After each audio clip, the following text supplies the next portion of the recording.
Buenos días a todas y todos. Para el programa de hoy tenemos preparada una cápsula muy especial acerca del legado pedagógico. Para eso, junto al Departamento de Física, realicé un viaje muy especial en una máquina del tiempo a la década de los 40, para entrevistar personalmente a dos personajes muy importantes de la pedagogía. A continuación, veremos una entrevista a John Dewey, pedagogo, psicólogo y filósofo estadounidense, incursionista de la pedagogía progresista, y después pasaremos a la entrevista de la gran María Montessori, primera mujer médica y educadora, conocida por sus trabajos sobre la filosofía de la educación y la pedagogía científica.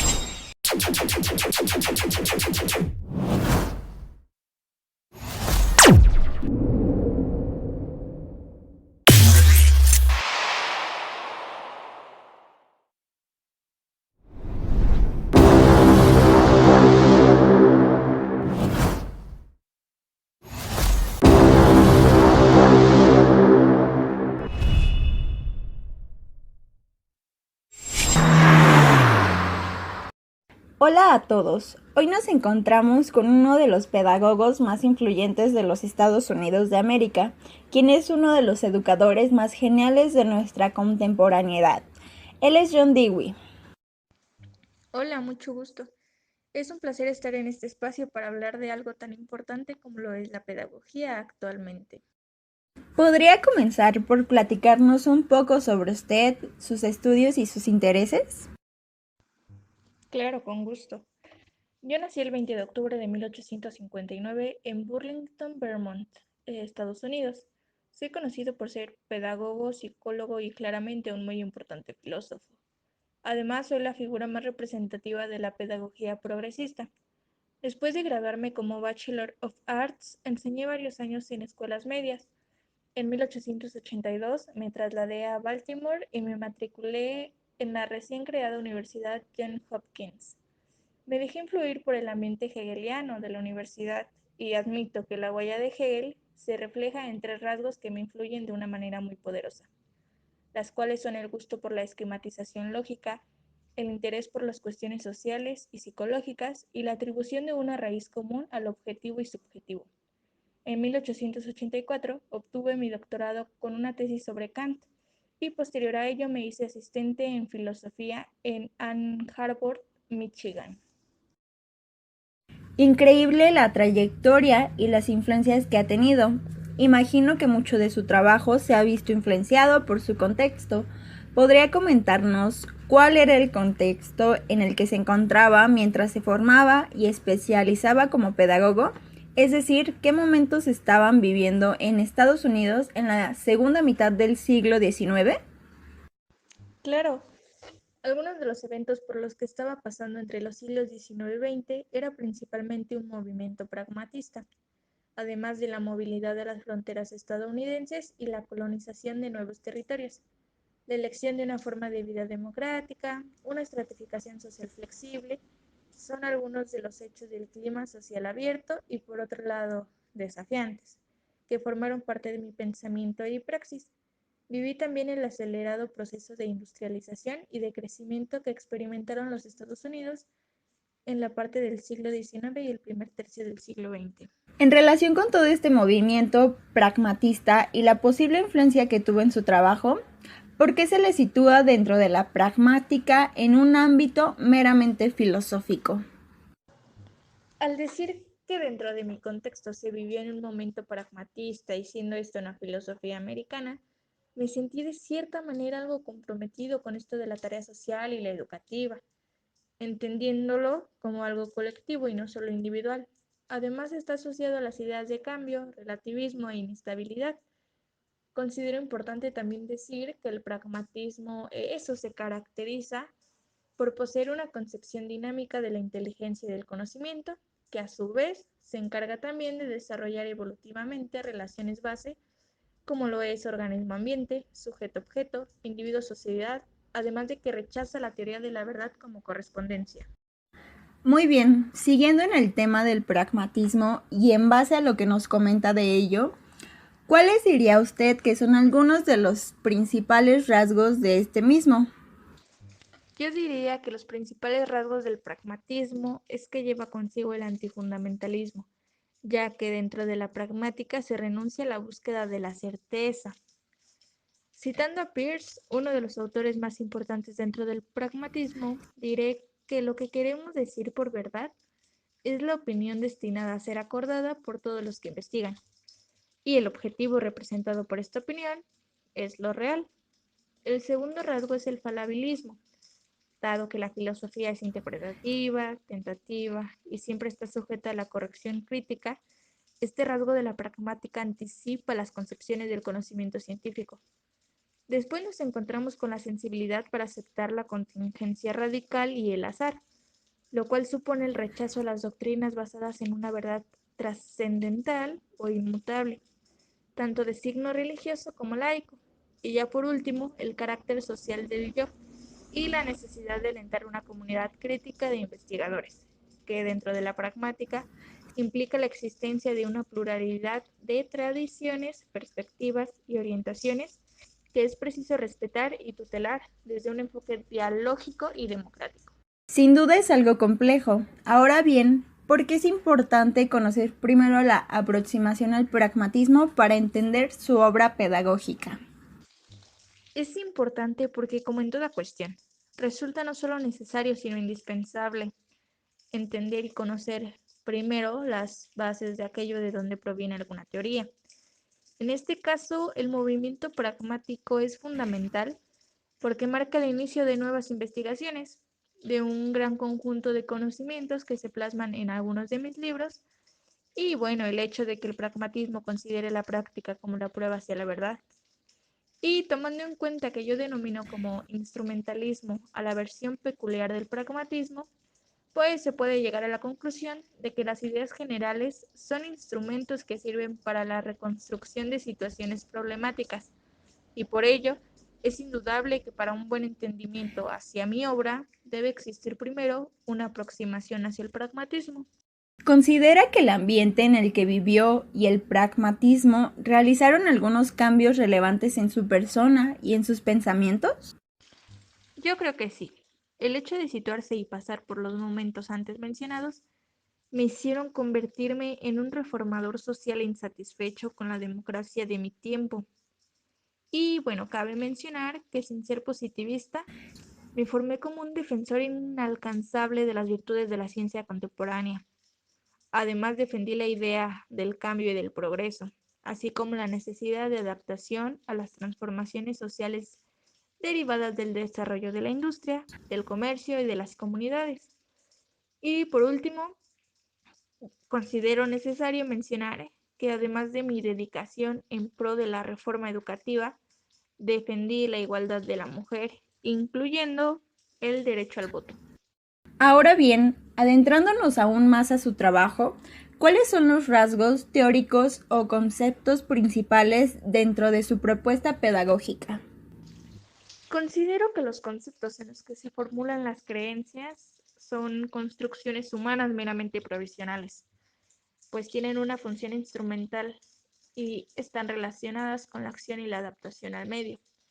El principal concepto relacionado con la teoría del conocimiento y tal vez el más importante de todo mi sistema filosófico es el de la experiencia, referida como el intercambio de un ser vivo con su medio ambiente, con su medio físico y con su medio social. Y no meramente un asunto de conocimiento, implica también una integración de acciones y afecciones y no se refiere por tanto a algo simplemente subjetivo. Además, la experiencia supone un esfuerzo por cambiar lo dado y en este sentido posee una dimensión proyectiva, superando así el presente inmediato. Y bueno, está basada también en conexiones y continuidades e implica de manera permanente pues procesos de reflexión e inferencia. Considero además que la experiencia y el pensamiento no son términos antiéticos, pues ambos se reclaman mutuamente. La experiencia y el pensamiento son hasta cierto grado la misma cosa.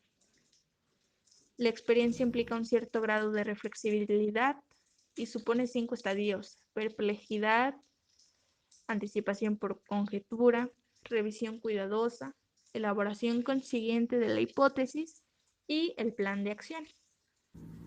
Ahora bien, lo que propongo es la reconstrucción de las prácticas morales sociales y también las creencias mediante la aplicación de los métodos científicos y su conocimiento crítico. Por otro lado, tenemos la democracia. Pues la democracia no es solo un asunto institucional, sino una forma de vida asociada que se construye con la colaboración activa de todos. Esto implica un ideal moral que entronca la construcción democrática con la dimensión ética. Las personas deben poder determinar inteligentemente sus objetivos, participando a la vez libremente y en pie de igualdad en la relación de un destino común. ¿Cuáles serían sus principales aportaciones a la pedagogía? Propongo la concepción de la educación progresiva. Para mí, el término educación refiere una constante reorganización o reconstrucción de la experiencia. Esto supone incardinar los procesos educativos y escolares en el ámbito de los procesos sociales y de la vida asociativa, es decir, en el seno de la comunidad democrática.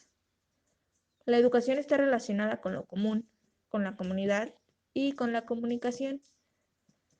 Además, posee una función social e implica crecimiento, dirección y control. Considero que el método educativo debe derivarse del método científico con todas las adaptaciones que sean necesarias.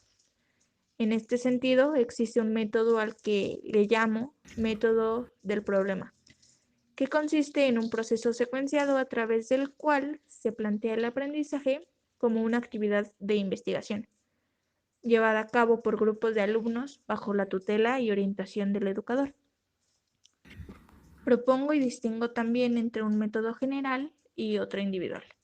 El primero supone una acción inteligente dirigida por fines, en la cual se tienen en cuenta como por ejemplo la actividad artística, el pasado, la tradición y los instrumentos que han contribuido al desarrollo de esta actividad. Por otro lado, el método individual, que refiere a la actuación singular de educador y educando. El maestro desarrolla su labor ponderando las diferentes alternativas que se le presenten y para ello se sirve del pensamiento reflexivo. Lo que menciona son herramientas muy útiles para la educación. Ahora bien, para usted, ¿qué es la educación? Es una constante reorganización o reconstrucción de la experiencia. Es un proceso que tiene una función social y, bueno, por lo tanto está relacionada con la comunidad, con el medio, y esto implica crecimiento en la persona. ¿Y qué conlleva o a qué favorece la educación? Dentro de este aspecto puedo mencionar el hecho de que asigno 3 principales funciones a la educación. El primero se basa en el desarrollo personal del individuo, el segundo al favorecimiento de la igualdad de oportunidades y hay un tercero que refiere a la integración ocupacional y laboral en el entramado económico. Hablando de la educación progresiva, ¿existen algunas críticas por su parte o algunos hechos que rechacen para esta misma? Claro que sí. Hablando de la educación progresista y contraponiendo la concepción educativa tradicionalista, basada en el ejercicio de las facultades y en la disciplina moral y mental, considero y rechazo la idea de tomar la educación como una preparación, es decir, la perspectiva de considerar a los niños como candidatos adultos, además la educación como adiestramiento de las facultades, fundada en la teoría de la disciplina formal y la educación como formación, que supone un avance respecto de la teoría de las facultades innatas, pero que ignora la existencia de un ser vivo con funciones activas y específicas. Es algo verdaderamente interesante la perspectiva que adopta hacia la formación de los niños. Ahora cambiaré un poco la dirección de la conversación. Platiquemos un poco sobre su vida personal. ¿En qué año se casó con Alice Chitman? En 1884 conocí a Alice en Michigan. Ella fue mi alumna y después se convirtió en una persona que influyó mucho en mi labor dentro de la pedagogía. En el año de 1886 me casé con ella y tuvimos 6 hijos, de los cuales 2 de ellos ya fallecieron lamentablemente y después de eso adopté con Alice en Europa a un niño italiano. ¿Y de qué manera influyó a Alice en su trabajo? Alice dirigía la escuela laboratorio de la Universidad de Chicago, así que gracias a ello yo pude poner a prueba ahí mis hipótesis de los métodos progresivos y logré construir un currículum basado en las ocupaciones que consistían en actividades funcionales ligadas al medio social del niño, prácticas y formativas en el plano físico, intelectual, estético y moral. Es decir, ahí se realizaban actividades cotidianas como cocinar, fabricar herramientas, coser, entre algunas otras, y a través de ellas se articula el conocimiento de lectura, escritura, cálculo y demás. ¿Cuál fue el resultado de su trabajo ahí? Un muy buen resultado, ya que con ayuda de padres, profesores y alumnos motivados e interesados en la nueva educación, el objetivo de desarrollar un currículum abierto en el cual los niños indagaban sobre la realidad natural, social e histórica fue cumplido. Lamentablemente, en 1904 terminó nuestro trabajo ahí, ya que el lugar que ocupamos pertenecía a la Universidad de Chicago y en ese año el presidente de la misma decidió no renovar el contrato de mi esposa, por lo que yo también abandoné los cargos que ocupaba en ese lugar. Ha sido realmente un gusto estar compartiendo este espacio de diálogo con alguien como usted. Espero que esta entrevista haya sido de utilidad para todas y todos los espectadores, ya que es algo que puede servir en la actualidad para la reflexión de escenarios no solo educativos, sino sociales y culturales. A usted le agradezco el tiempo prestado al momento y el que se haya abierto a contestar todas las preguntas de una manera clara y concisa, siempre enriqueciendo los temas abordados. Muchas gracias y nos despedimos de usted. Muchísimas gracias a usted y a todos los que nos escuchan. Ha sido realmente un placer estar aquí esta tarde acompañándolos a todos y mostrando un poquito de mi conocimiento y de todo lo que yo aporté a la pedagogía. Nos vemos pronto. El día de hoy nos encontramos frente a María Montessori, la primera mujer en Italia que se doctoró en Ciencias Naturales y Medicina por la Universidad de Roma, y que además proporcionó muchos aportes a la pedagogía.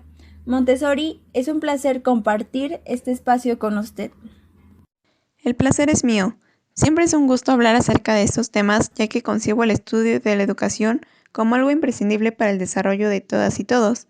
La innovación y progreso son importantes, así que espero que esta charla ayude a eso y que mis aportaciones puedan aplicarse aún cuando la realidad. Bien, para comprender mejor su teoría, cuéntenos un poco sobre el contexto, esos momentos que influyeron en su vida. Sí, con gusto. Yo nací el 31 de agosto de 1870 en Cherabel, una comunidad de Italia. En ese momento se vivía la segunda revolución industrial, que trajo consigo nuevos procesos de industrialización, producción, crecimiento económico, avances tecnológicos y científicos. Todo esto pese a la oposición de la Iglesia. En cuanto a educación, se estaba dando un fortalecimiento de la educación pública y el aseguramiento del control estatal de la enseñanza.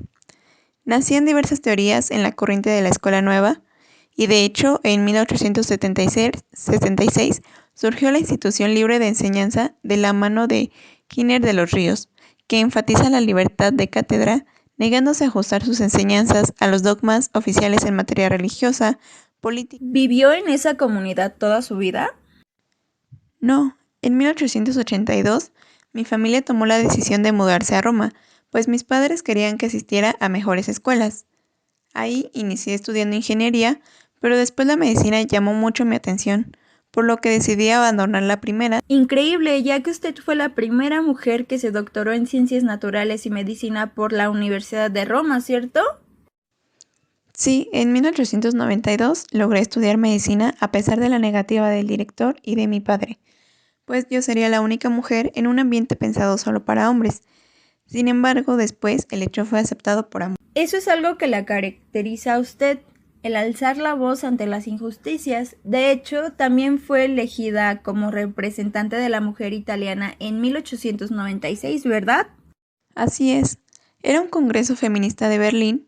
Ahí di mi discurso defendiendo la causa del trabajo en la mujer, y poco después decidí atender el tema de las necesidades educativas de niños deficientes, pues trabajé de 1898 a 1899 en una escuela para niños con retraso mental o como se le llama ahora en su época, discapacidad intelectual.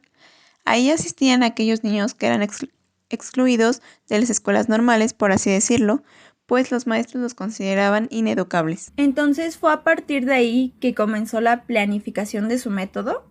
Podría decirse que sí, pues ahí podía observar la situación de los niños y fue ahí donde me di cuenta de la gran relevancia del uso del material, pues observé que las deficiencias mentales eran un problema pedagógico y no solo médico. Y entonces, con los conocimientos que obtuve sobre los aportes de los doctores Itard y Seguin, que conocí gracias a mis estudios en Inglaterra y Francia, me propuse crear un ambiente agradable para ayudar a los niños que se encontraban ahí, y después diseñé un plan para la educación de niños con deficiencia. ¿Este plan después fue presentado? Sí, lo presenté en 1898 ante el Congreso Pedagógico de Turín, como un plan para la educación de niños deficientes que incluía la creación de escuelas especiales. Y fue a partir de ahí que comencé a dar conferencias para maestros y después obtuve el cargo de directora en la Escuela Estatal de Ortofrenia, donde asistían niños que eran considerados ineducables a causa de su deficiencia mental. Interesante. ¿Y cuánto tiempo trabajó ahí? Ahí estuve 2 años, que me dieron mucho conocimiento en pedagogía. Y allí mismo me convertí en maestra como mi padre había querido años atrás. Pero me salí del papel tradicional, pues mi propuesta era ser una maestra con gran respeto hacia los niños y con una gran capacidad de observación que permitiera conocer las necesidades para un fácil aprendizaje.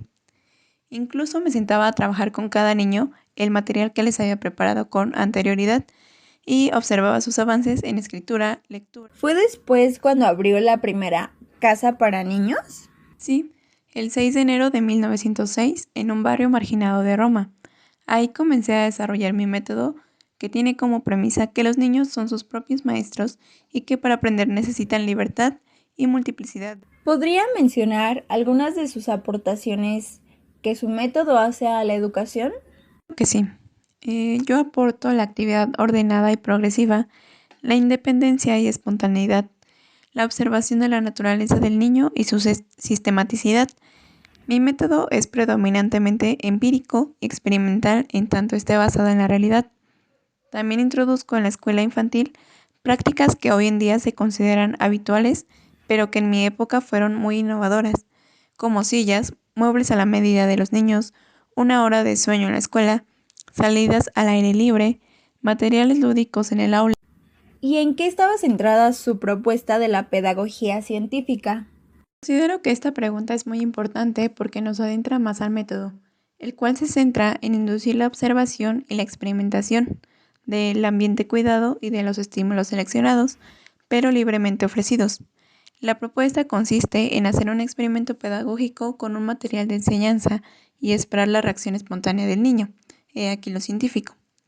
Este método se basa en preparar al niño para la vida.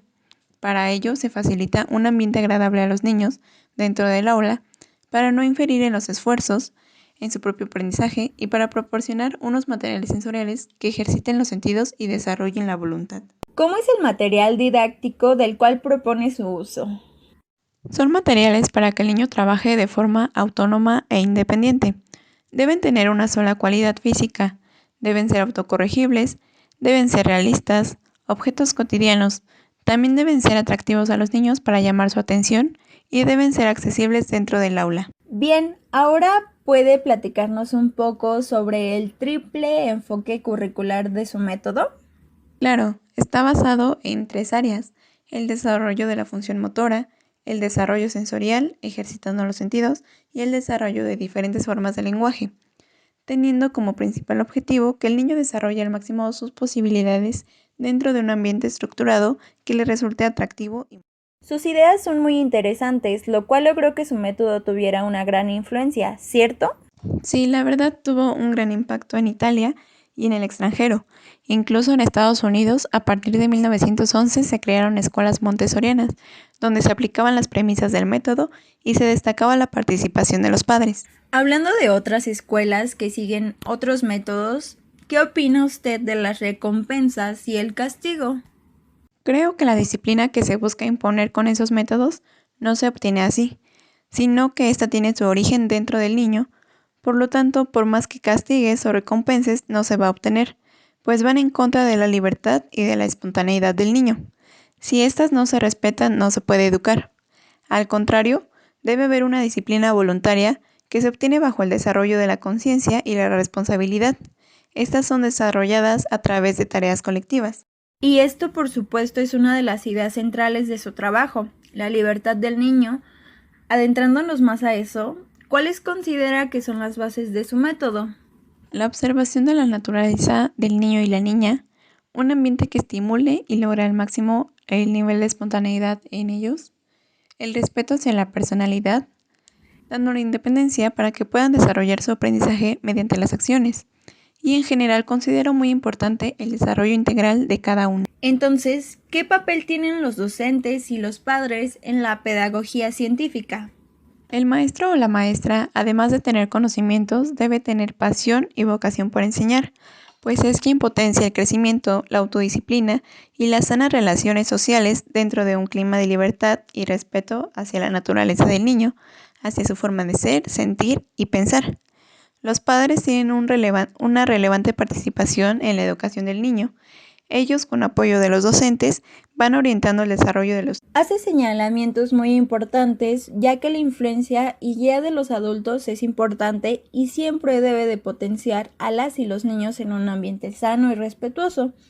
Agradecemos mucho que haya platicado sobre su gran experiencia, su método y algunos acontecimientos importantes de su vida. Ha sido un placer contar con su presencia en este programa. Por último, ¿hay algo más que le gustaría agregar? Claro, aunque sé que en la actualidad el método de la pedagogía científica ya no está vigente en tantas escuelas, espero que haya influido en las tendencias educativas de su época y por lo tanto que se siga respetando la integridad del niño en la educación. Muchas gracias por el espacio y la difusión de mi trayectoria. Bien, gracias a todas y todos por acompañarnos en este pequeño programa. Espero que haya sido de su agrado y de bastante utilidad el ver estas entrevistas.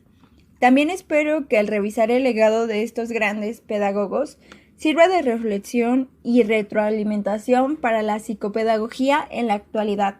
Hasta pronto, pedagogos. Sirva de reflexión